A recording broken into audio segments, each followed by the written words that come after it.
마태복음 25장은 세 가지의 비유를 담고 있는 장인데요. 열처녀의 비유, 그리고 달란트의 비유, 양과 염소의 비유, 이렇게 세 가지 비유를 담고 있습니다. 이 세 가지 비유는 예수님의 재림에 대한 내용을 담고 있다는 점에서 서로 공통점을 가지고 있어요. 오늘 우리가 읽은 본문 말씀은 우리가 잘 아는 달란트의 비유입니다. 한 주인이 3명의 종들을 불러 모읍니다. 그리고 각자의 재능에 맞게 한 사람에게는 5달란트를, 그리고 한 사람에게는 2달란트를, 또 다른 한 사람에게는 1달란트를 맡기고 먼 길을 떠납니다. 그리고 오랜 시간이 지난 이후에 다시 돌아와서 종들과 모여 결산을 하는 내용이 나옵니다. 여기서 주인은 재림하실 예수님을 의미하는 것이고, 종은 하나님 앞에 부르심을 받은 모든 성도들을 의미하는 것입니다. 이 비유에서 우리가 깨달아야 하는 것 한 가지는 이것입니다. 모든 성도는 예수님 앞에 서서 결산하는 날이 반드시 이른다는 사실이에요. 그리고 그 결산에 따라 칭찬과 책망이 있다는 것입니다. 여러분, 우리 모두는 하나님 앞에 사명자입니다. 목회자만 사명자가 아니에요. 하나님 앞에 부르심을 받고 예수 그리스도를 구주로 믿는 모든 성도들은 모두 하나님께서 우리를 부르시고 우리의 상황에 맞게 사명을 맡겨주신 사명자인 것입니다. 우리가 지금 살아가는 이유가 무엇입니까? 주님이 맡겨주신 사명 때문인 줄 믿습니다. 우리가 날마다 하나님의 도우심을 간구하며 그분 앞에 기도함으로 나아가는 이유가 무엇입니까? 나의 욕심과 욕망을 이루기 위함이 아니라 바로 우리에게 맡겨주신 그 사명을 이루기 위하여 하나님 앞에 간절히 부르짖고 기도하는 줄 믿습니다. 우리 한번 따라해 볼까요? 나는 사명자입니다. 나는 사명자입니다. 아멘. 우리는 어떠한 순간에도 이 정체성을 잊어서는 안 됩니다. 이것이 나를 위하여 십자가를 지신 예수 그리스도의 그 크신 사랑을 체험한 성도들의 삶의 태도인 거예요.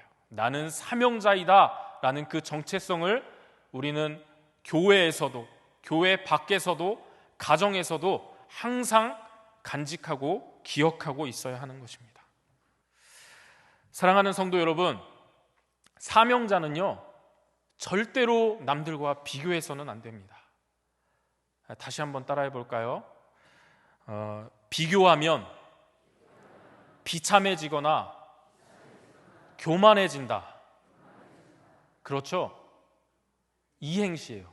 비교하면 비참해지거나 교만해진다. 하나님은 이미 그분의 섬세한 터치로 말미암아 내 상황에 맞게 완벽하게 나를 창조하셨는데 우리는 그것을 믿지 못하고 남들과 비교하면서 비참해하는 순간에 처하기도 하고요. 남들과 비교하면서 남들보다 조금 더 가졌다고 교만하여 우쭐해하는 그런 상황에 처하기도 합니다. 여러분, 이것은 사명자가 해야 할 삶의 태도가 아니에요. 사명자는 절대로 남들과 비교해서는 안 되는 것입니다. 오늘 본문 말씀에 1달란트 받은 자가 왜 자신이 받은 그 1달란트를 땅에 묻어두고 주인에게 큰 책망을 받았겠습니까? 1달란트 받은 자가 오랜만에 돌아온 주인에 대해서 이렇게 평가를 하고 있어요. 마태복음 25장 24절에 보면요, 1달란트 받은 자는 와서 이르되 주인이여 당신은 굳은 사람이라 심지 않은 데서 거두고 해치지 않은 데서 모으는 줄을 내가 알았으므로, 이렇게 주인에 대해서 평가를 하고 있습니다. 당신은 굳은 사람이라 라고 이야기를 하죠. 이 굳은 사람이라 라고 하는 단어의 그 원어의 뜻을 살펴보면요, 이러한 뜻을 가지고 있어요. 인색함, 야박함, 이러한 뜻을 가지고 있는 단어가 바로 이 원어의 뜻입니다. 이 한 달란트 받은 자가 주인에 대해서 이렇게 얘기하는 거예요. 당신은 인색한 사람이군요, 야박한 사람이군요. 그리고 내가 심지 않은 데에서 거두고 해치지 않은 데에서 모으는 줄을 내가 알았으므로, 이것은 한마디로 표현하면 이것입니다. 심지 않는 데에서 거두고 해쳐서 열매를 모으지 않는 곳에서 해치지 않고 모으는 그런 도둑놈 심보를 가졌다, 이런 말이에요. 이 한 달란트 받은 자는 주인에 대해서 이렇게 얘기하고 있는 것입니다. 당신은 야박한 사람이군요, 인색한 사람이군요, 당신은 도둑놈 심보를 가진 사람이군요, 이렇게 이해를 하고 평가를 하고 있는 거예요. 그리고 마지막으로 내가 알았으므로 해서 이 알았으므로의 단어의 원어를 한번 살펴보면, 내가 지금 이 순간에 아하 하고 깨달은 게 아니라 오랜 시간에 거쳐서, 삶의 경험을 통하여 오랜 시간에 거쳐서 깨달은 그런 것을 뜻하는 단어예요. 당신이 나에게 한 달란트를 맡기고 먼 곳에 갔다가 오랜 시간 후에 돌아오는 동안 내가 당신에 대해서 묵상해 봤는데, 당신은 인색한 사람이고 야박한 사람이고 도둑놈 심보를 가진 사람입니다 라고 이렇게 이야기를 하고 있는 거예요. 여러분, 이 사람이 왜 주인에 대해서 이러한 결론을 내릴까요? 바로 다른 사람과 비교했기 때문인 거예요. 5달란트 받은 자와 2달란트 받은 자와 자신을 비교했기 때문인 것입니다. 여러분, 1달란트의 값어치는 결코 작은 값어치가 아니에요. 장정 한 사람이 약 20년 동안을 일해서 벌은 돈, 그러니까 20년 동안의 연봉을 한 푼도 쓰지 않고 모아야 하는 돈이 바로 1달란트의 값어치입니다. 엄청나게 큰 값어치인 거죠. 그런데 왜 1달란트라는 큰 돈을 맡긴 주인에게 당신은 인색하고 야박한 사람입니다, 이러한 결론을 내릴까요? 5달란트 받은 자와 2달란트 받은 자를 서로 같이 자기와 비교한 것입니다. 비교하다가 비참해진 거예요. 분노한 거예요. 상처받은 거예요. 그래서 자신의 삶의 의욕을 다 상실해버리고 주인이 준 그 사명을 땅에 묻어버리는 비참한 비극을 맞이하게 된 것입니다. 여러분, 이것은요, 1달란트 받은 자가 예수님의 결산할 때의 평가 기준을 이 세상의 평가의 기준으로, 자신의 생각의 평가의 기준으로 오해한 것에서 온 비극입니다. 세상은 어떠한 것으로 우리의 업적을 평가하나요? 양과 우리가 이룬 업적으로 우리를 평가합니다. 그러나 그러한 기준으로 비교해 보니까 이 1달란트 받은 자는 절대로 5달란트 받은 자를 따라갈 수 없다는 그 비교 의식 속에서 자신이 비참해진 것입니다. 그리고 1달란트를 맡긴 그 주인을 그렇게 평가하고 있는 것이죠. 여러분, 우리는 우리의 삶을 돌아보면 주님께서 이미 우리에게 맡겨주신 사명을 충분히 감당할 만한 놀라운 감사한 것들로 우리의 삶의 주변에 채우셨음을 알게 됩니다. 그런데 이 감사함을 우리가 언제 잃게 되냐 하면요, 남들과 비교하는 순간, 남들과 나보다 많이 가진 자들을 비교하는 순간 우리는 비참해하고 그 감사를 잃어버리기 시작하고, 그리고 하나님을 원망하는 모습까지 우리의 삶 가운데 있지는 않은지, 우리는 이 본문 말씀을 읽으면서, 오늘 말씀을 들으면서 한번 우리의 자신을 되돌아보아야 하는 것입니다. 사랑하는 성도 여러분, 주님께서 우리에게 맡겨주신 사명에는 크고 작은 일이 없는 거예요. 주님의 일에는 크고 작은 일이 없습니다. 이것이 주님의 평가 기준이에요. 정말 다행인 것이죠.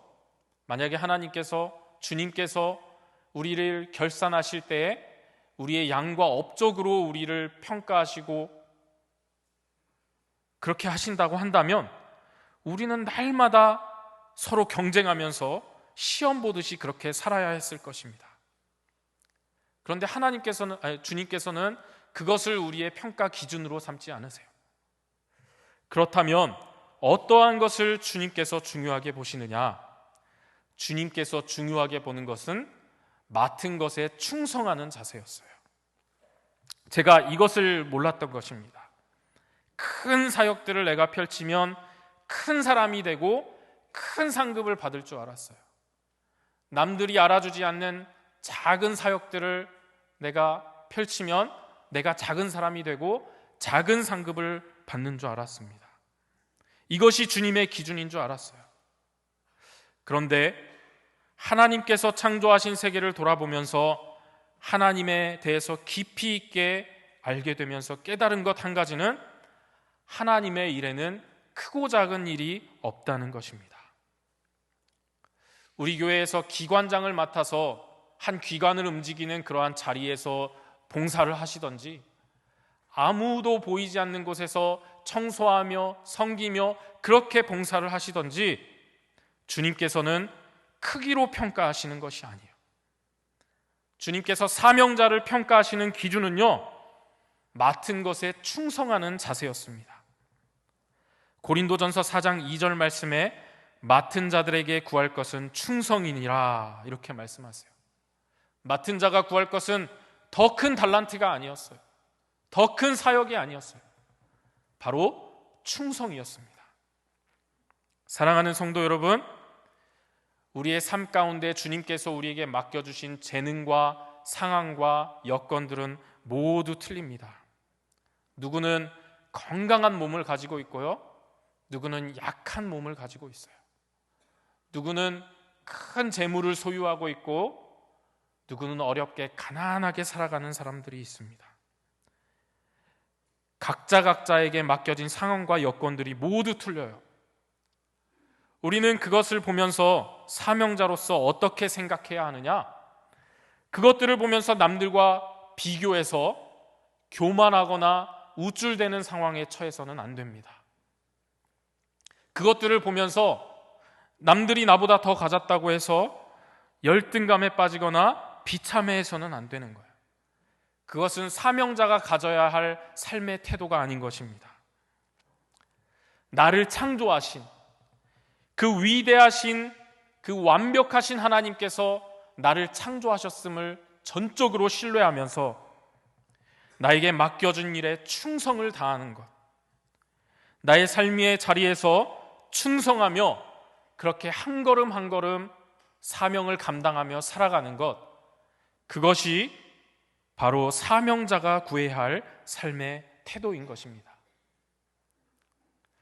사랑하는 성도 여러분, 남들과 비교하지 않고 여러분들의 각자의 삶 속에서 맡겨진 그 삶에서 하나님께서 우리에게 주신 그 사명을 살아내는 그런 은혜, 칭찬받는 사명자 되시기를 주님의 이름으로 축복합니다.